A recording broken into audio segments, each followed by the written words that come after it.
Umenifanya ibada ni kuabudu, umenipa kutumika chini ya pendo lako. Mamlaka na nguvu ninazo, kufanya lolote utakalo. Mamlaka na nguvu ninazo, manawe upo ndani yangu, manawe upo ndani yangu. Umenifanya ibada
shughuli mbalimbali kwa na familia, tunatambua kwamba neema ya Mungu imetutosha sana.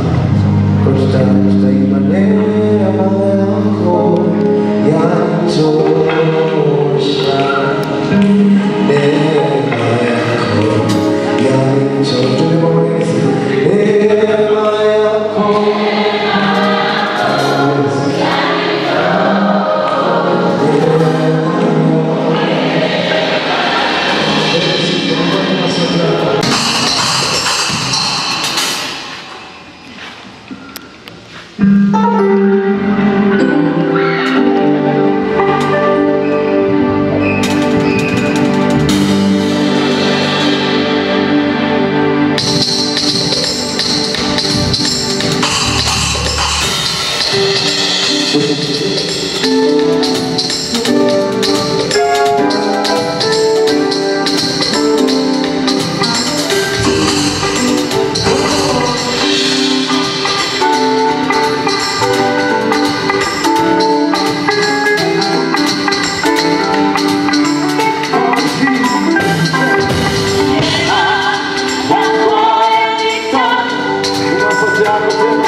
Kwa utukufu wako Yesu, wastahili heshima. Baba, kwa mbinguni tunakusanyika Yesu, shika uteni ndani ya maisha ya mama yule na baba yule, wajue tunaye Mungu wa kweli, anayefanya mambo ya ajabu. Usipoteze Baba wa kazi yake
Bwana Yesu asifiwe.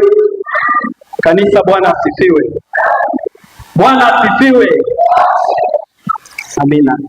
Basi kama nilivyotambulishwa, naomba basi nisirudie kwa sababu mwenyekiti wa Injilisti ameshatambulisha kwa uzuri. Naomba twende moja kwa moja tufungue Biblia zetu,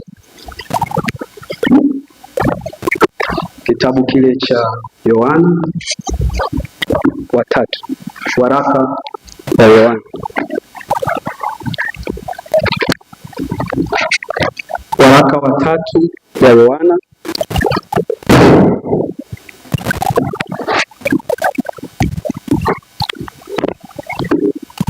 ile ina sura moja tu, kwa hiyo tutasoma ule mstari wa pili. Mstari wa pili unasema,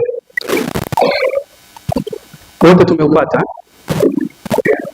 Mpenzi, naomba ufanikiwe katika mambo yote na kuwa na afya yako kama vile roho yako ifanikiwavyo. Bwana Yesu asifiwe. Mpenzi, naomba ufanikiwe katika mambo yote na kuwa na afya yako kama roho yako ifanikiwavyo. Mungu, ninakushukuru kwa ajili ya neema yako. Asante kwa ajili ya kibali hiki ulichonipa kusimama mbele ya watumishi wako. Mungu, naomba neema yako niyaseme yale ulionisaidia kuandaa katika jina la Yesu. Amen. Bwana Yesu asifiwe. Sasa huyo alimwandikia huyu mzee gari na akamwambia afanikiwe katika mambo yote. Na kwenye mafanikio kuna sehemu tofauti tofauti ameyasema. Anaposema mambo yote anamaanisha yote. Ufanikiwe kiuchumi, ufanikiwe kwenye akili, uwe na akili njema. Na usipokuwa na akili njema, hata ikifika wakati wa kupiga kura, wale wasiokuwa na akili njema hawaruhusiwi kupiga kura, hauruhusiwi kufanya kitu kingine chochote. Ufanikiwe katika hilo, ufanikiwe katika afya ya mwili. Ndio maana nasema uwe na afya yako, kwa sababu hayo pia ni mafanikio. Lakini kwenye yote pia ufanikiwe kifedha pia na kiuchumi katika yote. Bwana Yesu asifiwe. Bwana Yesu asifiwe. Sasa katika hayo mimi nitawapitisha kwenye hii safari ya kuelekea uhuru wa kifedha. Nitaweka msingi leo. Bwana Yesu asifiwe.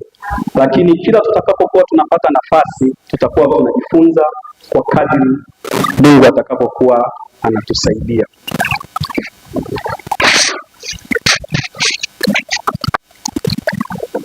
Pale tunaona sababu kwenye Kumbukumbu la Torati sura ile ya 8 mstari wa 18,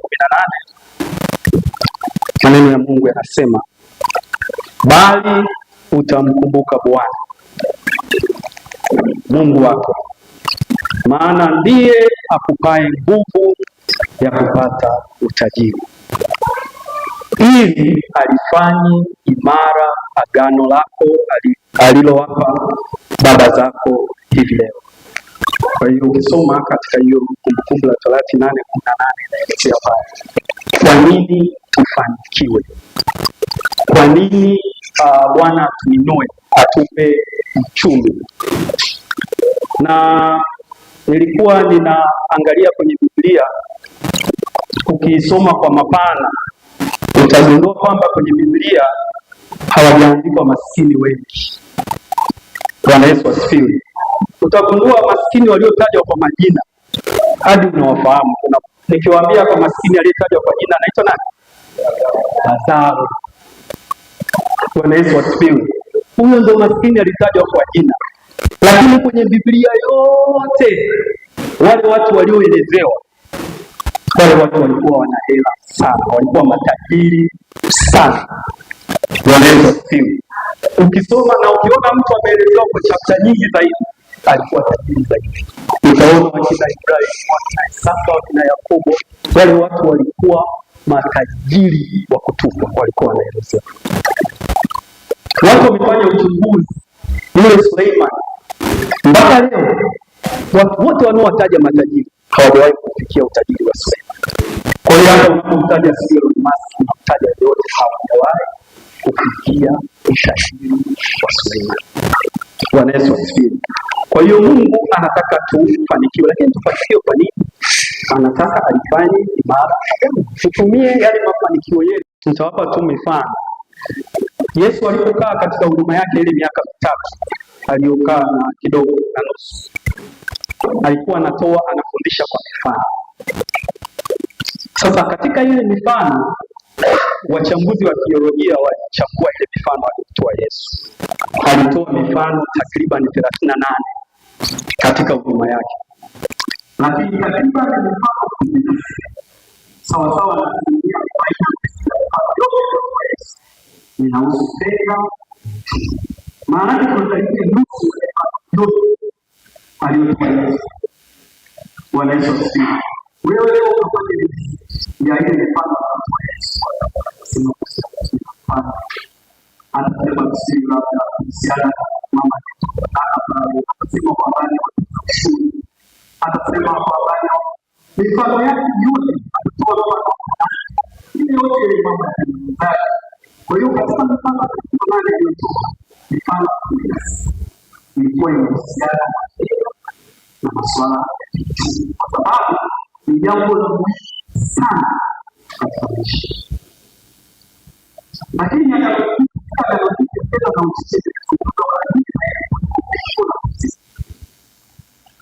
zaidi ya mstari na kufundisha fedha na utajiri, ni hali maombi na imani ndio msingi wetu. Ni karibia mstari haijatokea kabisa. Bwana Yesu asifiwe. Na asilimia 15 ya Biblia yote inazungumza kuhusiana fedha na mafanikio yote ambayo tunatakiwa kuendelea sisi watu. Kwa hiyo ukisoma takriban 15% ya Biblia inaongelea. Sasa leo nitasema tujikite kwenye masuala ya fedha na mambo mengi. Kuna mambo ya biashara kwenye Biblia, kuna mambo ya biashara, kuna mambo ya kazi, kuna mambo ya mbalimbali. Ila leo nitasema ni ile moja tu ambayo sasa nitaweka msingi wa uhuru binafsi wa kifedha, kwamba tufikie hiyo wakati baada ya kitabu vitano kila mtu na njia yake, tufike wakati wa kufika kwenye uhuru wa kifedha au financial freedom. Sasa ili uweze kufikia uhuru wa kifedha, ni lazima ujue ile misingi inayoweza kukufikisha kufika kwenye huo uhuru. Sasa kuna maeneo ambayo sio kufanya kuweza kuwa na kibali. Eneo la kwanza linaitwa bajeti binafsi na malengo au mpango. Lakini ukishakuwa na bajeti, ndani yake kuna kitu kinaitwa mpango. Ili upande bajeti yako, lakini ukishakuwa na kipato unaweka kwenye matumizi, unatumia kile ulichopata. Lakini pia unatakiwa kuweka akiba, na zaidi sana unatakiwa kufanya biashara. Na jinsi Mungu anapoendelea kukubariki, ni lazima uweze kujishikilia au kushikilia yale. Kwa hiyo tunaenda kwenye eneo la financial protection, ulinzi wa yale unayopata. Sasa haya yote ni masomo ambayo tunapopata nafasi tutakuwa tunajifunza. Hapo kuna masomo inaendelea kwa nafasi yake au kwa mchezaji na kamati ya nafasi tutakuwa tunaanzia moja moja. Ila leo nimeona tujikite kwenye ambalo ni msingi wao yote. Kwa hiyo tutajikita kwenye kile cha kwanza kinachoitwa bajeti binafsi na malengo.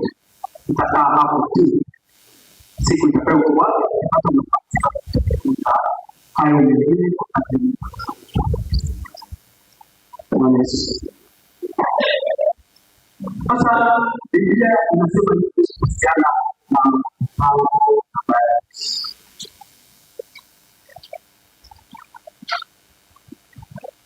maneno ya Mungu yanasema ni katika Luka 14:28. Utaendelea kupata nafasi kusoma mpaka ule wa 29 mpaka 30.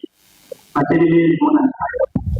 Je, ni nani sahihi kama unataka kujenga mnara asiyeketi kwanza na kuhesabu gharama kwamba anayoia Bwana Yesu asifiwe.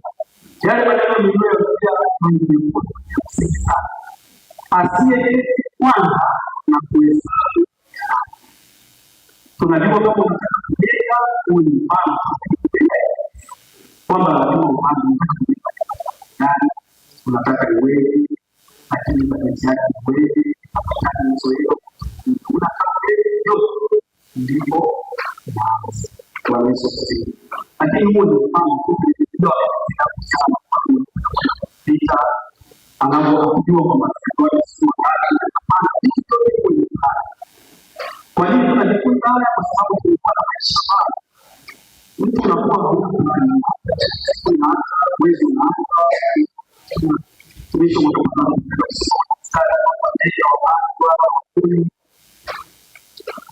Bwana Yesu asifiwe. Lakini sisi sio ndege, kwa hiyo tunatakiwa tufanye kwa lakini Mithali 21:5 inasema mawazo ya wengi uwe hakika utakitu bali kila mwenye kufa kuelekea. Sasa haya mawazo ukiangalia katika maandiko tofauti au mbele ya wengi anasema you don't plan, you plan fail. Bwana Yesu asifiwe. Usipopanga utafanikiwa. Kwa hiyo tutazingatia pale katika maisha yako kuanzia leo kwa jinsi utakapojifunza hapa. Usianze mwezi yako mwaka, usianze kupanga kama kupanga mwaka utaendaje, mwezi unaendaje, bali ile ni matusi na siku yako inapanga. Kwa hiyo unaanza kwa budget. Wengine itakuwa ni kitu ambacho unafanya, wengine utakuwa unaanza kusikia leo, wengine utakuwa sio fahamu, lakini kila kitu kinakuja kwa wakati. Bwana Yesu wala kila kitu. Budget tunapoongelea kwa tunasikia budget. Na sisi watu wa Mungu tunasikia budget. Na mara nyingi tunasikia budget. Sio watu wanasikia. Bwana Yesu asifiwe. Hapa budget.